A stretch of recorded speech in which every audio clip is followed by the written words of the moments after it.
And this is just a collage, a combination of Ammaji. I couldn't bring in obviously all the different pictures because there are so many, but as a yogini, as a Bharatanatyam artist, and even as a singer, as a journalist, as a writer, as an editor of the monthly Yoga Life magazine, the international magazine, monthly one, as a teacher, as a mentor, as a daughter, as a sister, as a mother, as a grandmother, as a best friend.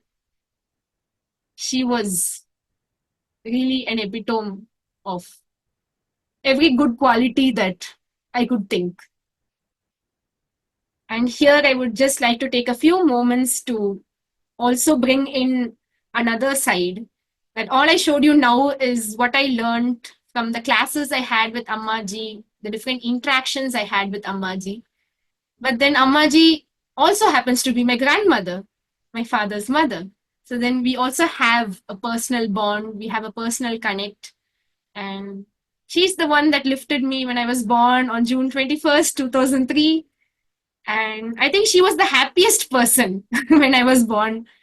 And she's the person that obviously, gave my father a wonderful childhood, a wonderful life, and then also was a wonderful teacher to my mother, as my mother was also her student of yoga, dance, and music. And then it passed on to me and my brother as well.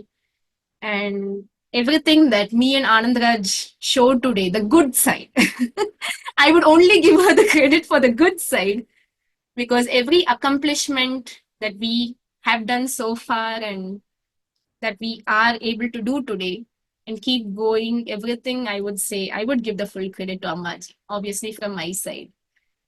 And always, even today, I would say the biggest role model, the inspiration for me. And it's like, Divya, who do you want to be like? It's not somebody else who's, in a different part of the world. It is her. And the last 4, 5 years have been very difficult because I've had to see a different side. But she has taught much more. And even today, um, even till this day, I would say that everything that she has done has been for the betterment of me and even for all of us. And I'm sure that we all connect with Ammaji in our own ways. We all share, our relationships will be different, right? We all have different ways that we connect with her. And the way, she's the mother eagle who watches keenly over all her eaglets, and she has to catch her eaglets here and there. Like, don't go there. That's the wrong way. Turn. And it's not always pleasant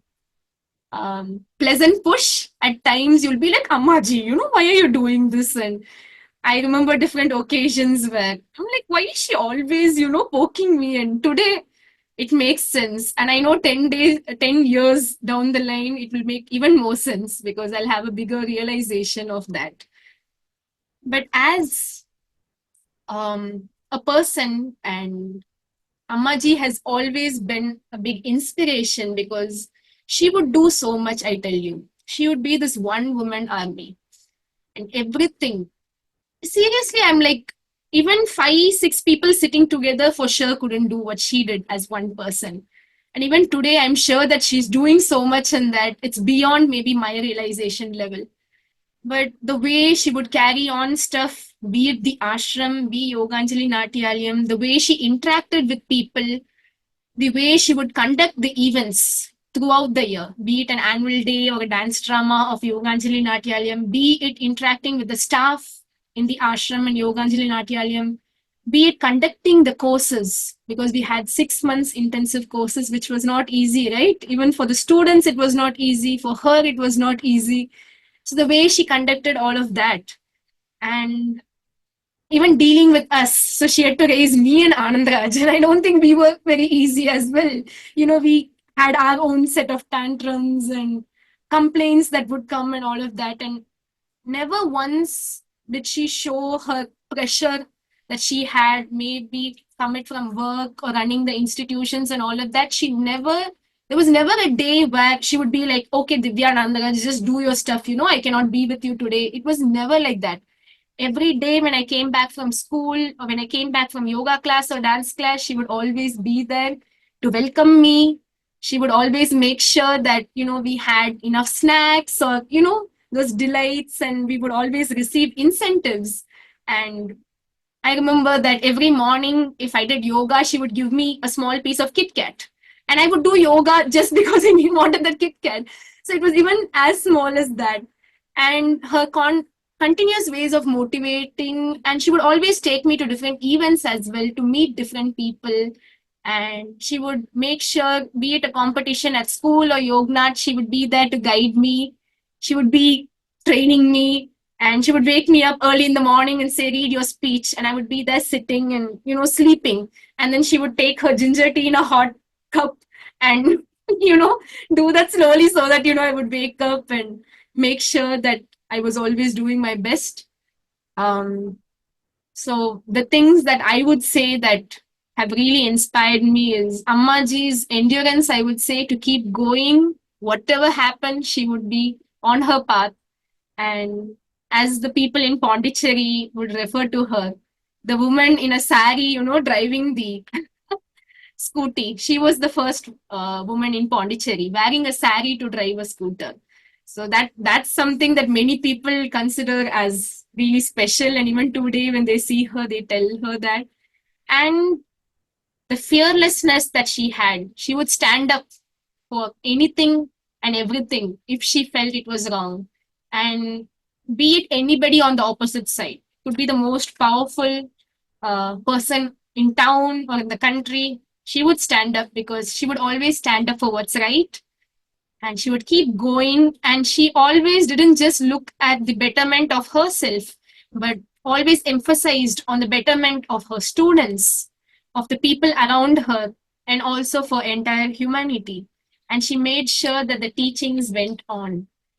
And another thing that keeps, making me in awe of her whole life and her as well as a person is that Ammaji always, be it, just imagine, she came into India, and even though she says that the day she set foot in India, she felt at home, must have been very difficult, right? Completely a different lifestyle, because the way her upbringing would have been different, the way the things that she was taught, her school, university, everything was in a different country. And then coming to India, learning this culture, respecting it, and also learning from Swamiji. I'm very sure that Swamiji was not an easy teacher. So, also having Swamiji as a teacher and her husband as well.